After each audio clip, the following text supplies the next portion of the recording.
कमाल का देश है साहब। पिज्जा इस देश में 30 मिनट में घर पे आता है। 30 मिनट में नहीं आया तो पैसे वापस कर देते हैं। आप पुलिस वालों को बुला के देखिए।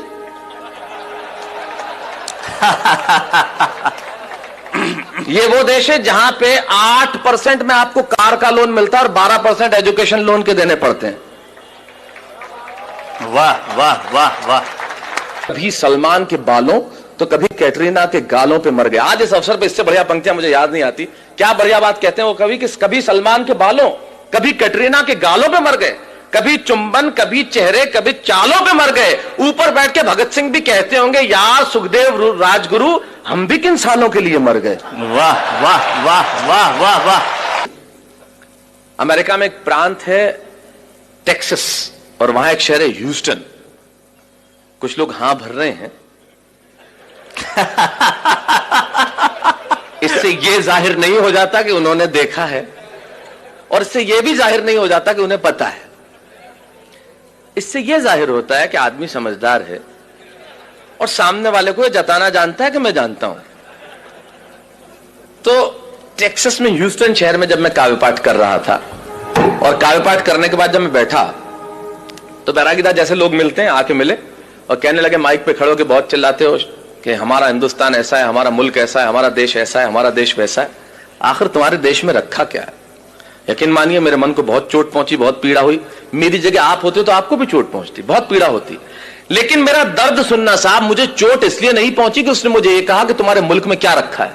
मुझे पीड़ा इसलिए हुई कि कहने वाला लड़का खुद एक हिंदुस्तानी था जो सारी उम्र यहां पला, यहां बड़ा, इसकी माटी में रहा, जिसकी शिराओं में हिंदुस्तानी पिता का रक्त और जिसकी धमनियों में हिंदुस्तानी मां का दूध बहता हो। वो किसी दूसरे मुल्क में जाके अपने ही मुल्क वाले से ये कहे, एक हिंदुस्तानी जब दूसरे हिंदुस्तानी से ये कहे कि तेरे हिंदुस्तान में क्या रखा है, तो चोट पहुंचना स्वाभाविक था। तब मुझे महाकवि कन्हैयालाल सेठिया जी की एक कहानी याद आई और उस कहानी को मैंने कविता की आत्मा बनाया।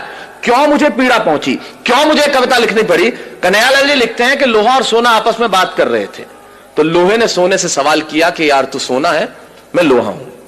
आपस में बातचीत शुरू हो गई तो सोना लोहे को कहने लगा कि यार लोहार तुझे बनाने के पहले ठोकता पीटता है, सोनार मुझे बनाने के पहले ठोकता। आप पढ़े लिखे लोग हैं, आग में तपा के ठोका जाता है, लेकिन जब तुझे लोहार ठोकता पीटता है तो तू बहुत आवाज करता है, मैं तो चुप रहता हूं, ऐसा क्यों? लोहे ने जो जवाब दिया वो मेरी कविता की जमीन है। लोहे ने कहा तू ठीक कहता है सोने, सोनार पीटता है तुझे लोहे की हथौड़ी से जो तेरी कुछ नहीं लगती। मैं लोहा हूं, मुझे जिससे पीटा जाता है वो लोहा है, और जब अपना अपने को पीटता है तो चीख तो निकलती है। वाह वाह वाह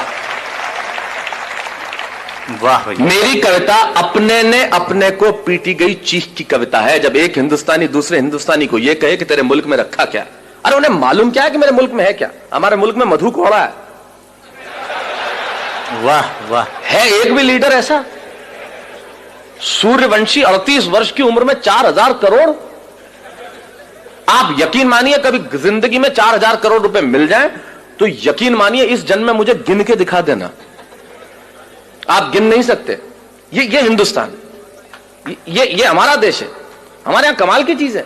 हमारे मुल्क में क्या रखा है, बहुत जबरदस्त। जैसे आपका इंदौर का ट्रैफिक, मैं अभी एयरपोर्ट से आ रहा, राजवाड़ा के आगे मेरी कार के आगे आदमी हाथ साइकिल पे यूं किया फिर यूं कर दिया। मैंने कहा इसका क्या मतलब? बोले पहले मुड़ना था फिर कैंसिल कर दिया।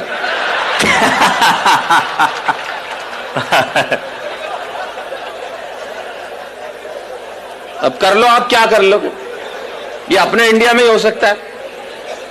कार में आगे एक औरत हाथ निकाले भी, मैंने कहा इसको मुड़ना होगा, आधे घंटे तक मुड़ी नहीं।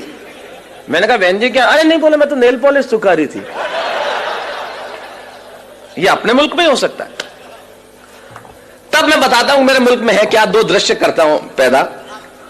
अमेरिका में एक लड़का मुझसे कहता है तेरे देश में रखा क्या? तब सुनिए कि अमेरिकन परिवार में एक लड़का घर में आया। बहुत समय बाद सुना था तो हो सकता है मैं कहीं इधर उधर हो जाऊं, लेकिन याद करने की कोशिश करता। अमेरिकन परिवार में एक लड़का घर में आया और अपने पिता से कहने लगा, come on dad, what a bad day.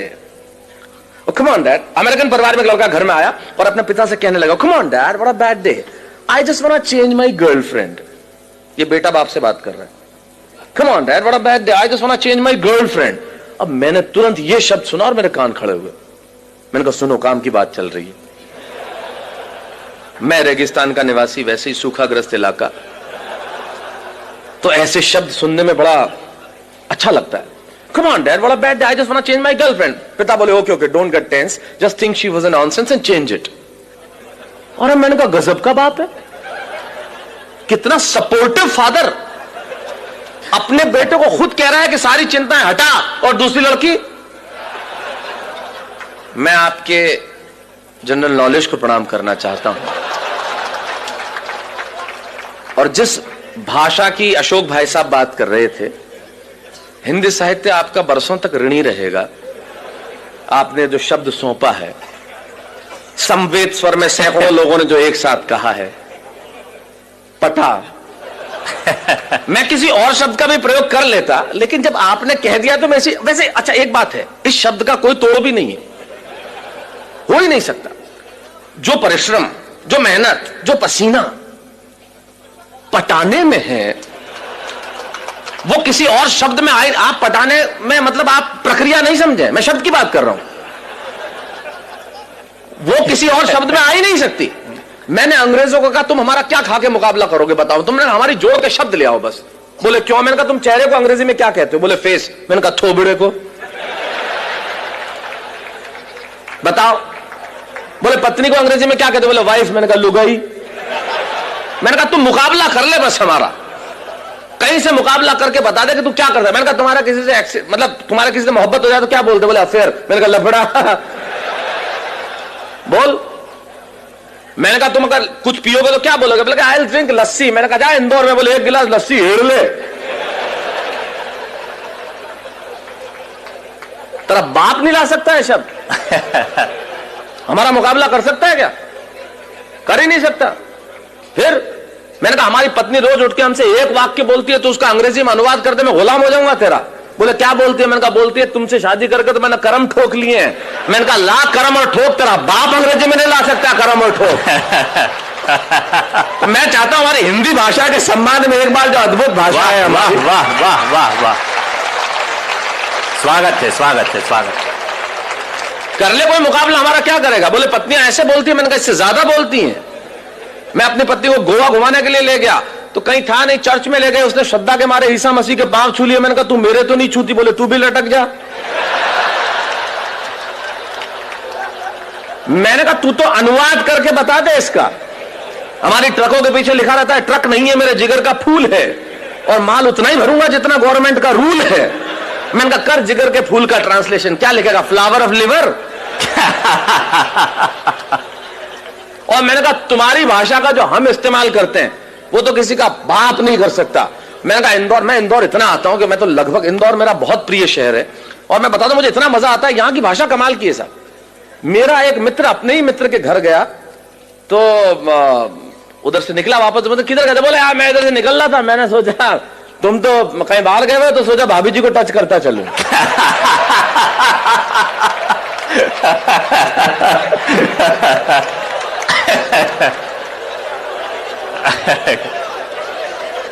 ये हम कर सकते, ये हमारी भाषा का, सारी दुनिया के भाषाओं को जब हमने हाथ फैला के बुलाया है और जो उसे सौहार्दपूर्ण स्वीकार करके जो मोहब्बत दी है वो कोई दे सकता है?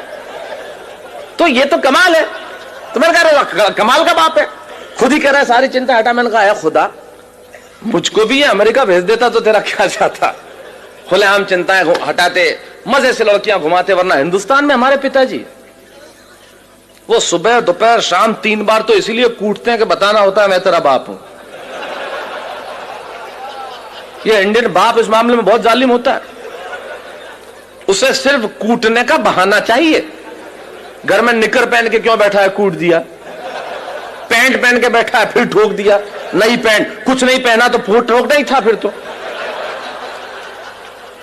तब हमारे मुझे सुरेन जी याद आते हैं, वो बहुत बढ़िया बात कहते हैं।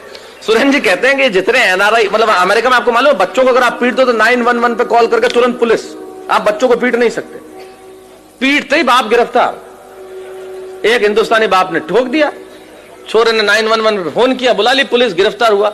जैसे ही जेल से छूटा बाप, तीसरे ही दिन इंडिया की टिकट कराई बेटे के साथ, और दिल्ली एयरपोर्ट पे उतरते ही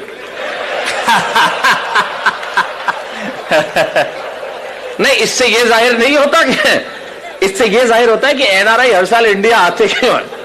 वाह वाह वाह। तो मैंने कहा यार खुदा मुझको भी ये अमेरिका भेज देता तो तेरा क्या जाता। ये देखिए अलग किस्म की देशभक्ति है जो मैं प्रस्तुत कर रहा हूं। मैं आया था जब अशोक जी एक बहुत बढ़िया बात कर रहे थे कि वीररस के कवियों ने एक इंच जमीन भी नहीं छोड़ी जहां पे झंडा नहीं गाड़ा। उनकी देशभक्ति थोड़े अलग किस्म की होती है। अच्छा, वो झंडा गड़ता पाकिस्तान पे ही है, चाहे वो रावलपिंडी हो, चाहे लाहौर हो, चाहे कराची हो। मैंने कहा आजकल चाइना बहुत बदमाशी कर रहा है, उधर क्यों नहीं गाड़ते? तो यार उधर के बोले शहरों के नाम ही याद नहीं है, गाड़े तो गाड़े बढ़िया है, बढ़िया है क्षितिज भाई, वाह वाह वाह। अच्छा, एक आध शहर का नाम याद हो गया तो उसमें तालियां नहीं बजती। बोले अब के तिरंगा फहराएंगे हम गोंगजाऊ पे। तो गोंगजाऊ वो मजा नहीं देता ना जो लाहौर देता है। तो ये अलग किस्म की देशभक्ति। तो मैंने कहा खुदा मुझको भी अमेरिका भेज देता तो तेरा क्या जाता। खुलेआम मजे से लड़कियां घुमाते, मजे से इधर उधर घुमाते। वरना हिंदुस्तान में हमारे पिताजी, उन्हें तो भगवान बचाए साहब, मुझे भी अमेरिका भेज देता तो मजे से जिंदगी की रंगीनी उठा। अच्छा, दूसरे अमेरिकन परिवार का और भी दमदार एक लड़की आई और अपने माँ से कहने लगी, come on mom, I just want to live with that guy whom I'm living with for 2 years. मैंने तुरंत अनुवाद किया। मैंने कहा ये कह रही है कि उस लड़के के साथ नहीं रहूंगी जिसके साथ 2 साल से रह रही थी अकेली, वो भी बिना शादी के। 6 फुट का छोरा, नहीं कोई सहेली। अपने यहां तो पिक्चर में ऐसे डायलॉग आ जाए तो लाइट चली जाती है। और ये देश कितना एडवांस है, हम इनसे कितना पीछे है, कितना नीचे। मुझे भी अमेरिका आ जाना चाहिए और जिंदगी के मजे उठाना चाहिए। अब यहां से वो बात शुरू करता हूं जिसके लिए कविता लिखी। मुझे भी अमेरिका आ जाना चाहिए और जिंदगी के मजे उठाना चाहिए। ये बात मैंने वहां रहने वाले एक बुजुर्ग जोड़े को बताई तो उन्होंने बहुत धीरे से मेरा कंधा थपथपाया। ये बात कि मुझे भी अमेरिका आ जाना चाहिए और जिंदगी के मजे उठाना चाहिए, ये बात मैंने वहां एक रहने वाले बुजुर्ग जोड़े को सुनाया तो उन्होंने बहुत धीरे से मेरा कंधा थपथपाया और कहने लगे, बेटा ये बातें, ये रोशनी, ये चमक, ये दमक लगती बहुत सच्ची हैं और लगती भी खूब अच्छी हैं। अरे तुम्हें क्या मालूम, ऊपर से हंसते हम भीतर कितना पिसते हैं, इन आंखों से आंसू रिसते हैं। अरे तुम्हारे मुल्क में और कुछ नहीं होगा पर वहां सच्चे रिश्ते हैं। वाह वाह वाह वाह, बहुत अच्छा, बहुत अच्छा। तुम्हारे मुल्क में वहां कुछ नहीं होगा पर ये रिश्ते हमारे मुल्क में ही हो सकते हैं मित्रों, ये रिश्ते हमारे मुल्क में ही हो सकते हैं। ये जो सम्मान की परंपरा बची है वो इसी देश में बाकी रह गई है। तब कहता हूं कि तुम्हारे मुल्क में और कुछ नहीं होगा पर वहां सच्चे रिश्ते हैं। अरे वहां बेटा शाम तक घर नहीं लौटे तो पिता को खाना नहीं भाता। और अगली पंक्ति में बात कितनी छोटी लेकिन तर्क कितना बड़ा कि वहां बेटा शाम तक घर नहीं लौटे तो पिता को खाना नहीं भाता। और इतनी तमीज तो है कि छोटा छिप जाएगा लेकिन बड़े के सामने सिगरेट नहीं पी पाता। इतनी तमीज तो है कि छोटा छिप जाएगा लेकिन बड़े के सामने सिगरेट नहीं पी पाता। और बहन बहन जब विदा होती है ना तो आंखों में आंसू सच्चे होते हैं और घर घर में पांव छूने वाले छोटे बच्चे होते हैं। मित्रों यकीन मानिए एक बात इन कवियों की उपस्थिति में कहना चाहता हूं, जो चीज हमारे पास है शायद उसके होने का एहसास हमारे पास नहीं है। मैं सिर्फ एहसास कराने के लिए आया हूं कि हमारे पास क्या है जो दुनिया के पास हो नहीं सकता। पूरी दुनिया के ग्लोब पे छोटे बड़े मिला के लगभग 183 देश हैं। छोटे बड़े कर लेंगे जो यूएनओ के सदस्य नहीं है तो 203 देश हैं। बैरागीदा अशोक जी जिनकी कविताएं सारी दुनिया में गूंजी है, एक कवि होने के नाते, एक अभिनेता होने के नाते सारी दुनिया में जाता हूं और सारी दुनिया के देखने के बाद इनकी उपस्थिति में एक बात दावे से कहता हूं, पूरी दुनिया के ग्लोब पे होंगे 203 देश साहब, लेकिन सिर्फ एक देश ऐसा है जहां बच्चे माँ बाप के पांव छूते हैं, वो देश हिंदुस्तान है, दूसरा कोई देश नहीं है। तब कहना चाहता हूं ये इसी मुल्क में बचा है।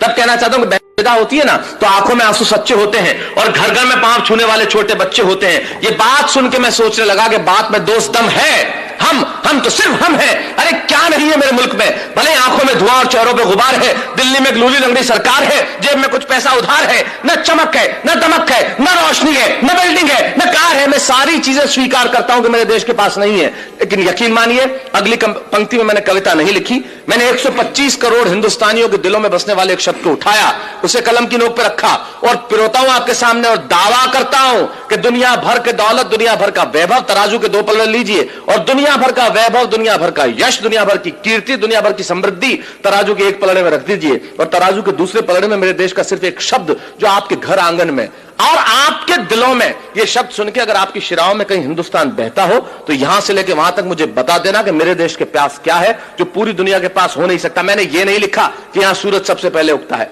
मैंने ये भी नहीं लिखा कि यहां घास की रोटी खाने वाले महाराणा प्रताप हुए, मैंने ये भी नहीं लिखा कि सिकंदर के सेनापति अपनी बेटी की डोली यहां दे जाते हैं, मैंने ये भी नहीं लिखा कि यहां पन्ना धाय स्वामी भक्ति में बेटा कटवा देती है, मैंने ये नहीं लिखा कि हाड़ी रानी शीश काट के थाली में रख देती है, मैंने ये कुछ नहीं लिखा क्योंकि ये सच हम जानते हैं। मैं तो सिर्फ एक पंक्ति कहता हूं, एक